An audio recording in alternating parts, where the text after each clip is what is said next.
製パン豆知識、手持ちの型の適正量の出し方。パン型の大きさ、それぞれ違うけど、型に合わせた量を仕込みたいよね。4つのステップで、好きなレシピを好きな型で焼こう。1、手持ちの型容積を知る。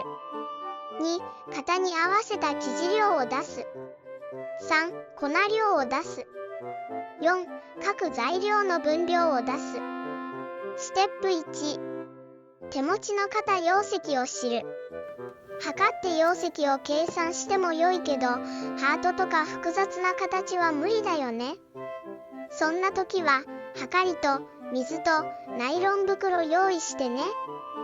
型によっては水漏れするので、念のため型にナイロン袋セットして型に水を入れるよ。一番上まで入れてね。袋を取り出して水の量を測ると容積がわかるよ。手持ちの型の容積は 2070ml。 買った時の商品説明に書いてることもあるのでチェックしてみてね。ステップ2、型に合わせた生地量を出す。型の容積割る型非容積イコール生地量。ちょっと待って。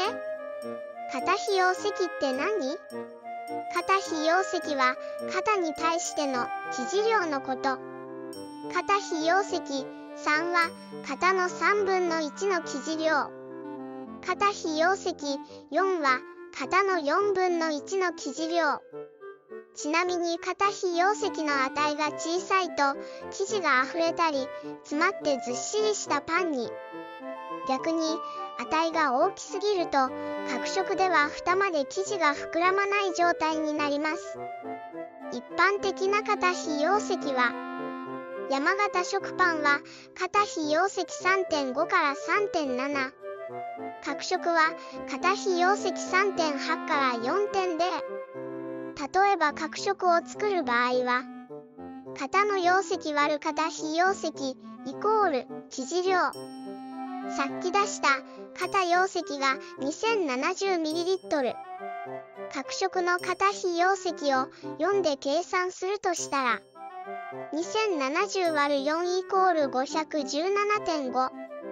生地量は 517.5g となります。ステップ3、粉量を出す。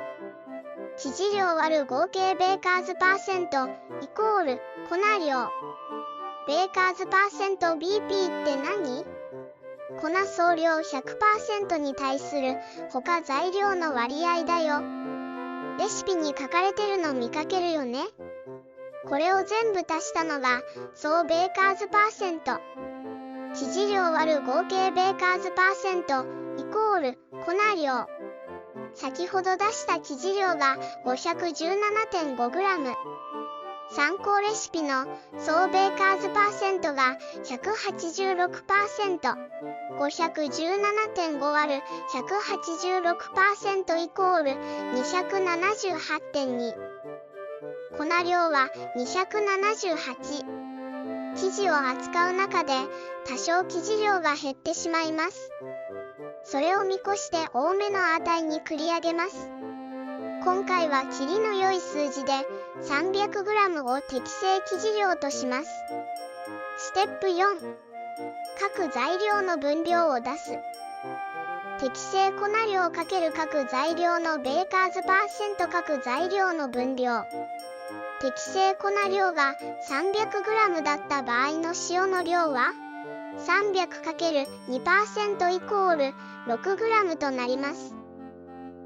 これで型に合わせた分量が出ました。お手持ちの型に合わせて作ってみてね。